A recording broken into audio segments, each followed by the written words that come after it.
नया IBN 7 हौसला है।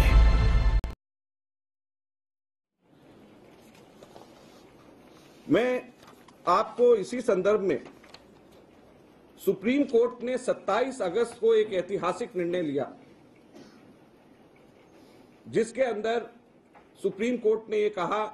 कि टेंटेड मिनिस्टर्स को अपनी कैबिनेट में रखा जाए या ना रखा जाए, इसके बारे में प्राइम मिनिस्टर्स को और चीफ मिनिस्टर्स को अपने विवेक का इस्तेमाल करके रखना चाहिए, और टेंटेड मिनिस्टर्स को क्यों नहीं रखा जाना चाहिए, इसके बारे में जो सुप्रीम कोर्ट ने कहा, मैं एक आपको सिर्फ पैरा पढ़ करके सुनाना चाहता हूं जस्टिस मिश्रा के माध्यम से। ये एक नेशनल डेली के अंदर रिपोर्ट हुआ है जिससे मैं पढ़ रहा हूं, और जस्टिस मिश्रा ने कहा है, there can be no dispute over the proposition that unless a person is convicted, he is presumed to be innocent. But the presumption of innocence in criminal jurisprudence is something altogether different and not to be considered for being chosen as a minister. यानी कि जो proposition जो कहा जाती है कि unless a person is convicted, he is presumed to be innocent, कि जब तक कोई व्यक्ति गुनाहगार साबित ना हो जाए, जब तक वो इनोसेंट रहता है, ये परिकल्पना मिनिस्टर्स को बनाते वक्त ये लागू नहीं होनी चाहिए, ऐसा सुप्रीम कोर्ट ने कहा है। लेकिन सुप्रीम कोर्ट ने साथ साथ में मोदी जी को ये भी कहा और दूसरे मुख्यमंत्रियों को ये भी कहा कि वो अपने विवेक का इस्तेमाल करें, और इस प्रकार के जब फैसले लेने हैं तो अपने विवेक के इस्तेमाल से फैसले लें। हम लोग ये उम्मीद कर रहे थे कि जो 13 इस प्रकार के मंत्रियों को लेकर के पब्लिक इंटरेस्ट लिटिगेशन को लेकर के जो कोर्ट के अंदर गए थे, हम ये उम्मीद कर रहे थे कि मंत्रिमंडल के फेरबदल के अंदर नरेंद्र मोदी जी शायद सुप्रीम कोर्ट की इस बात का, और शायद 1 साल से भी कम समय अब तो उनको याद होना ही चाहिए, भूलना भी नहीं चाहिए, जो उन्होंने कहा था कि पूरे के पूरे पार्लियामेंट के अंदर वो टेंटेड लोगों को हटा देंगे। तो पूरे पार्लियामेंट की तो बात की बात है, हटाना नहीं हटाना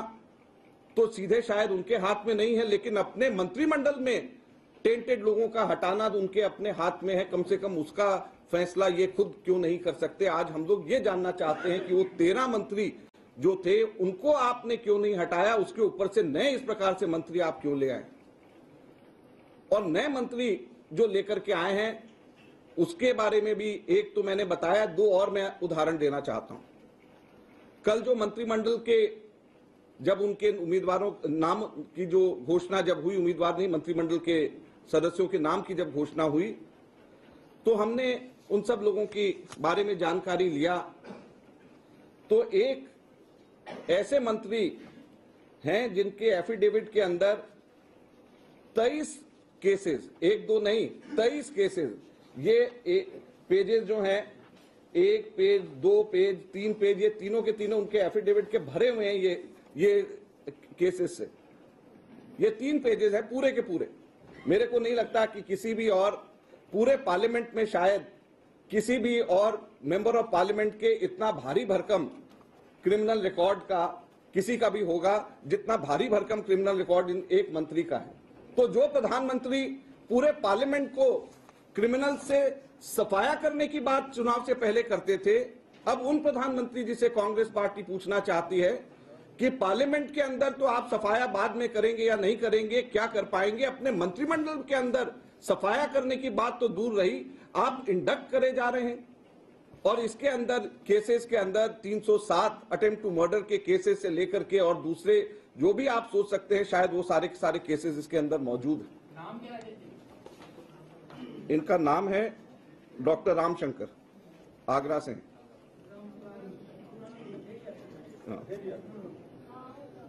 रामशंकर कठेरिया। हाँ, तीसरे इनके, हम सब लोग उनको बहुत अच्छे से पहचानते हैं टेलीविजन पे, जो नरेंद्र मोदी जी को जिन्होंने वोट नहीं दिया उन सबको पाकिस्तान भेजने की जो बात करते थे, गिरिराज जी। हम मोदी जी से जानना चाहते हैं, भारत सरकार से जानना चाहते हैं कि उनके घर एक चोरी जब हुई थी, उन्होंने कहा कि 50-60 हजार की चोरी हुई, लेकिन जब माल निकला तो 1.25 करोड़ का सामान उनके जब्त हुआ, जो कि चोरी उनके घर से हुई। उसके बाद में इनकम टैक्स ने भी और उसके अंदर कार्रवाई करनी शुरू करी और दूसरी कार्रवाइयां भी शुरू करी हुई। हम मोदी जी से जानना चाहते हैं कि क्या इनकम टैक्स की पूरी कार्रवाई खत्म हो गई है? क्या इनकम टैक्स ने पूरी की पूरी जानकारी ले ली है कि ये 1.25 करोड़ रुपए उनके घर में क्यों पड़े हुए थे, कहां से आए थे, कैसे पड़े हुए थे? और अगर इनकम टैक्स ने पूरी जानकारी ले ली है तो नरेंद्र मोदी जी, देश की जनता और कांग्रेस पार्टी ये जानना चाहती है कि देश को बताएं कि जिसके यहां से 1.25 करोड़ रुपया कैश नकदी जिसके यहां से मिली और उससे पहले वो कैबिनेट मिनिस्टर बिहार सरकार में रहे, तो अगर वो टेंटेड नहीं है तो कौन टेंटेड है, कौन क्रिमिनल है, किसके ऊपर गंभीर आरोप हैं? आज हम आपसे ये जानना चाहते हैं। तो कांग्रेस की तरफ से अजय माकन प्रेस कॉन्फ्रेंस कर रहे थे। जिस तरह से कल कैबिनेट का विस्तार हुआ और जो मंत्री बनाए गए उनमें से कुछ एक नामों को लेकर आपत्ति जता रही थी कांग्रेस पार्टी।